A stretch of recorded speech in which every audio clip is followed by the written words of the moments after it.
ultra-dimensional unknowns. What do they want? Are we about to come face to face with them, whether we're ready or not? Find out from the world's leading experts in this very special edition of Raiders Live News Talk Radio.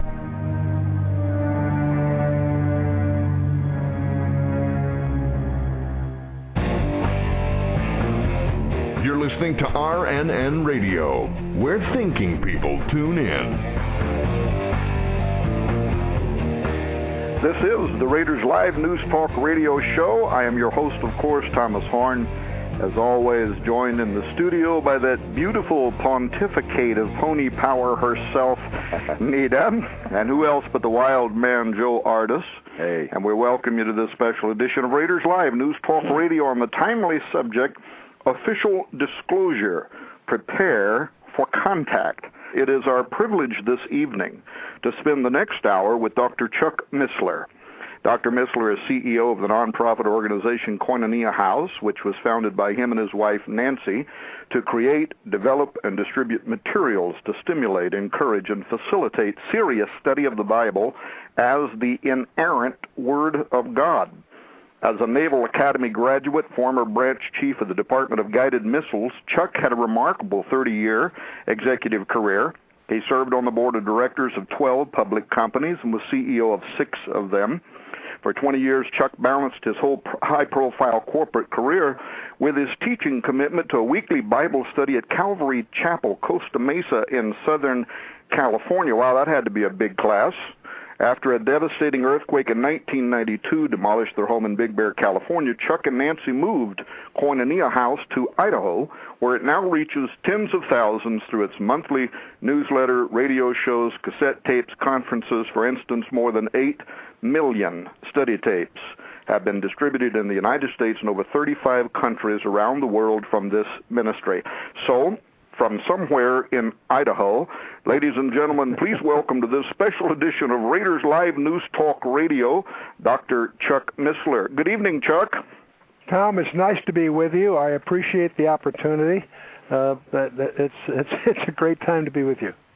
Hey, well, it's absolutely our pleasure to have you as part of this special series. This series, of course, will be also broadcast live through syndication, and then as well will be made into a commercial product after the end of this week. We've got something like 20 shows set up. You are absolutely at the top of those that we were hoping to talk to. And I also want you to know that we have personally enjoyed and benefited from your ministry for many years. So I'm glad you can make it. In the next hour, we're going to be talking to your buddy Terry James, asking him what he makes out of all this extraterrestrial business, too. Yes, Terry's a dear friend, and we're participating in his forthcoming book on this kind of thing. So it's going to be interesting to see, get some pooling of perspectives, because you've picked one of the most difficult areas to deal with, because it's so replete with hoaxes and nonsense that it's very difficult to research. And yet when you cut through the nonsense and the foolishness, you discover there's enough there that is really quite disturbing in its implications. So I don't envy your taking on this kind of a topic, especially dealing with a general, a public presentation of it, because so much of it is so technologically specialized that I'm sure it comes across pretty strange to the uninitiated. So I respect the risk that you're taking here by just opening this Pandora's box of confusion here. Well, I know it's going to be challenging, especially to a man of my meager intellect.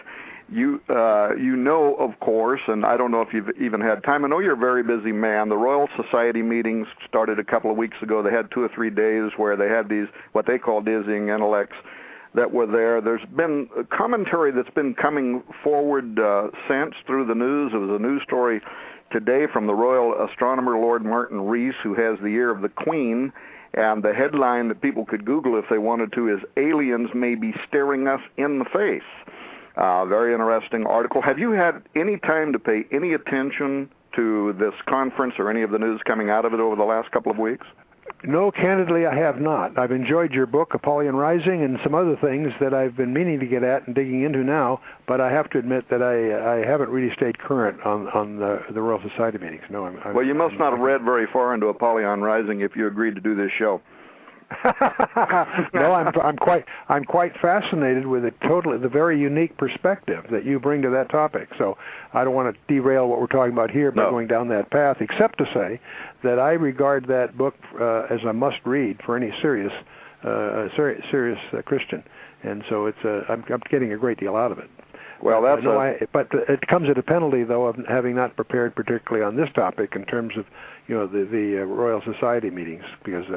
But I'll be surprised if it's interesting that they're dealing with these issues, but it's not surprising as I watch them and also the Vatican and others address these topics. They're addressing it in a surprisingly direct way, which is refreshing because ever since Roswell, this whole area has been sort of an area that is confined to the kooks and the extremists and the fringe types. And it's interesting to see that there are very, very serious organizations starting to take this whole topic quite seriously, and that in itself is refreshing. That is very refreshing. Well, let's get right to it then.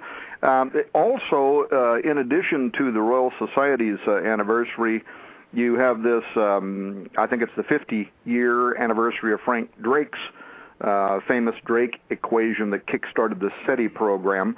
Can you explain the Drake equation to us lay people? Sure. And also, what do you think about SETI? Sure. Well, SETI, of course, is a search for extraterrestrial. CETI is actually is a term used to actually attempt a communication. But all of this seems to revolve around what sometimes is called the Green Bank formula, or more commonly the Frank Drake formula, and it basically is an attempt to estimate the number of civilizations in the galaxy that are capable of interstellar communication. And the way the Drake formula attempts to address this, it deals with 7 parameters, and the number of galaxies that would be capable of communication would be the product of these 7 numbers. For example, the first number, typically called R, is the average rate at which stars develop during the lifetime of the galaxy. So that's a number that astronomers can estimate, maybe. And then you multiply that by the fraction of those stars that have planets, and then you multiply that by the average number of planets per star that's capable of supporting life, and you multiply that by the fraction of the planets with life, and then you multiply that by the fraction of planets with intelligent life. Each one of these parameters lends itself to an estimate, obviously just a guesstimate from experts in that area, but it sort of partitions the specific segments.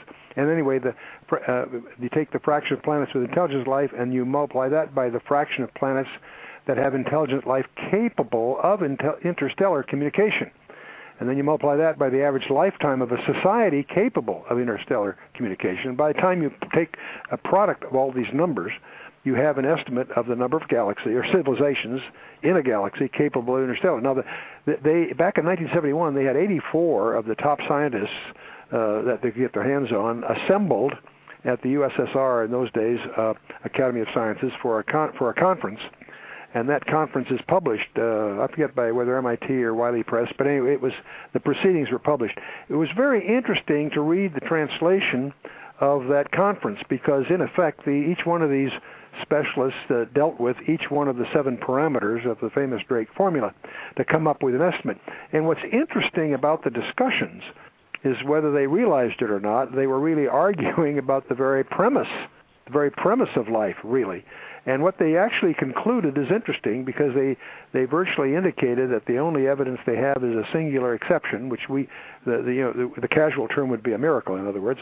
The point is that the actual conference tried hard to end on an optimistic note, but the truth of the matter is, as you go through those parameters, it becomes clearer and clearer and clearer that the probability of having civilizations of a galaxy capable of interstellar turns out to be very, very pessimistic, very unlikely.